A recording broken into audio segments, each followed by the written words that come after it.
Man raised by father with Down syndrome has a message for the world.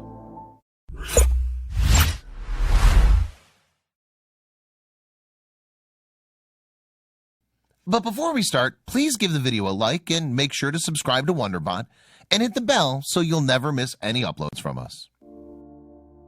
Well, growing up, just about every child is embarrassed by their parents. That changes as they pass through their teenage years and into adulthood, however. It's only when we become older that we realize how special our family truly is. No one would be where they are today, both literally and figuratively, without their mom and dad standing behind them each step of the way. One man in Syria, however, had a truly unique experience growing up.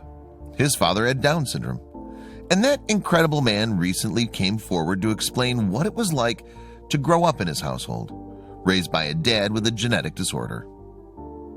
Sadr Isa was born in Syria and grew up in a loving household. When he was older, however, he came to realize that his parents were not the same as everyone else's. Sadr's father, Jad, worked in a mill near the family home.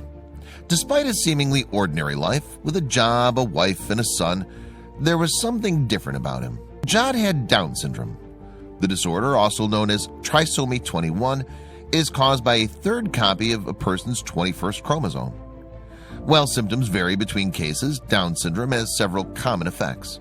Virtually all people with Down syndrome have some level of mental impairment. Most have stunted physical growth and flat, round faces. But other side effects of the disorder are less obvious. Most people with Down syndrome never have children. While females often have fertility issues, men can biologically reproduce, but usually do not due to their disability. Jad, however, was an exception to the rule. After Jad and his wife welcomed Sadr into the world, they wanted to ensure that he had as close to a normal childhood as possible. Their home would be a place of love and safety. As Sadr got older, he came to realize that his father was different. Down syndrome, however, didn't affect his ability to create a loving home. In fact, it did the opposite. For my father, it was easy, Sadr explained. A child who grows up in the lap of a person with Down syndrome will have all the love and tenderness that anyone can offer. That environment will only help the child in the long run. This will lead up to a person who has an emotional and social balance and is able to achieve anything, Sadr said.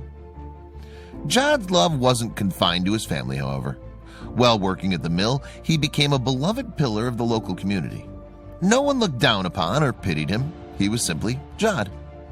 Surrounded by his family's love and support, Sadr grew into a man. His parents provided him with a normal life, and eventually he started to think about picking a career. One specific job stood out. Sadr decided that he wanted to become a dentist. As he embarked on the next stage of his life and started his studies, there was always one person cheering him on. As with any other family, his dad was always behind him. During my studies, Jad was my biggest supporter economically, psychologically, and in all respects, and thanks to his support, Sadr recalled. While Jad always loved his son, he's especially happy about Sadr's career path. He'll frequently tell people that his son is a doctor, beaming with pride. But there's another thing that he's proud of. Sadr thinks that his dad is especially proud that he raised a successful son despite having Down syndrome. It's a point of pride and a way to show that he's just like anyone else.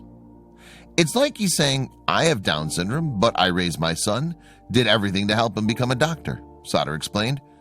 But Jad isn't the only one who's proud. As an adult, Sadr has come to realize how special his father truly is.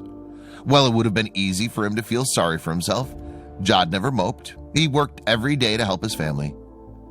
For me, if I could choose who my father is, I wouldn't think of someone else, Sadr said. I'm proud of him the same way he's proud of me. Jad's selflessness has also helped motivate Sadr to carry on his legacy. He tries to do all he can to be the best person for the sake of his father, who worked hard for him since he was a boy.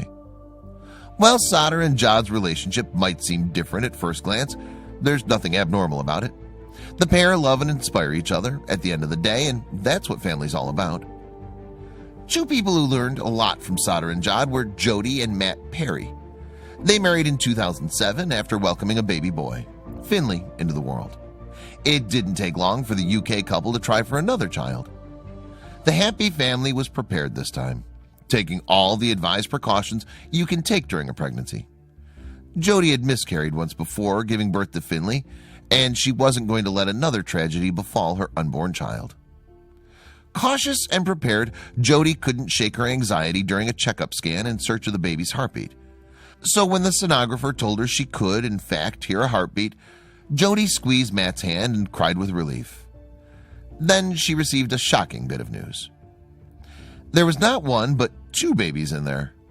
Matt and Jody both felt tears of joy fall down their faces. They would be welcoming twin girls into the world, the perfect additions to their family of three. That's when things took a downward turn. Jody delivered both children without complications, though the twins arrived 6 weeks premature. Doctors placed them into the neonatal ward for additional care and attention. Unfortunately, Jody and Matt were about to receive even more unfortunate news. At first, the neonatal intensive care proved effective. Over the first few days, the twins recovered strength and looked to be growing into healthy babies. As days turned to weeks, however, doctors became concerned. They performed a few tests and then, suspicions confirmed, gave Matt and Jody the bad news. When the doctors approached the nervous parents, Jody knew something was wrong. In her blog, she wrote that doctors took her and her husband to a bare, clinical side room with 3 chairs. She took a seat beside her husband in the sterile office, unable to hold back tears. The doctor cleared his throat and laid the news out flatly. "I'm sorry," he said, according to Jody's blog post. "Both Abigail and Isabel have Down syndrome." Dread knocked Jody in the gut, and a sensation like something had just ripped out my heart made her chest feel hollow. Already with one young child to raise, Matt and Jody feared what it would be like to be the parents of twins with Down syndrome. How had this happened? The odds of both twin babies having the extra chromosome were 1,000,000 to 1. However, shortly after receiving the news, something incredible happened. When she found the strength, Jody checked on her newborn twins, her thoughts racing. How would she feel? How would she react? She watched her babies for a moment, digesting, processing, and then was blindsided by her emotions. Amazingly, her love for her new children only intensified. Still, even with hearts full of love, the couple struggled with their new reality. Matt told Barcroft TV, "It was as if the whole world had ended. Life was not how I wanted it. I just shut down completely. What was supposed to be a happy addition of 2 baby girls to the young family had turned into visions of unimaginable complications." Questions mounted for Matt and Jody. Would the girls walk? Would they talk? Jody wrote. With little information on what Down syndrome was or how it would affect the entirety of their lives, the couple left the hospital, dread still weighing them down. How would they cope? When Matt and Jody arrived at home with their twins, they started Googling Down syndrome and what it would take to raise their daughters. Only after they digested every bit of information available could they start planning their children's future. Unfortunately, another dose of doctor-delivered bad news was right around the corner. As it turned out, baby Abigail was deaf, and Isabel had a hole in her heart.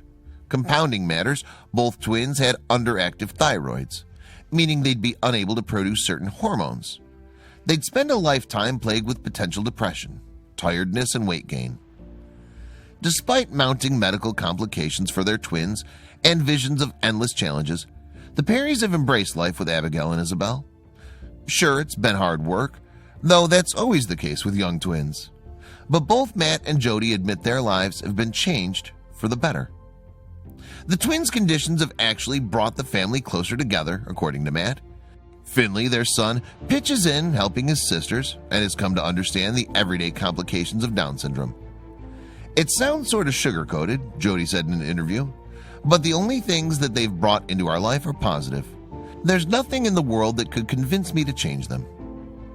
So touched by Isabel and Abigail's impacts on her life, Jody organized a campaign focused on helping people to better understand Down syndrome. The Twinsis campaign highlights the positives of raising children with Down syndrome, emphasizing how what might seem like a curse is actually a blessing. Now 6 years old, the twins have integrated into the mainstream education system. Between themselves, the two communicate almost strictly in sign language, but their spoken language skills are steadily improving. At the end, we want to know your opinion about the story in the comments box below.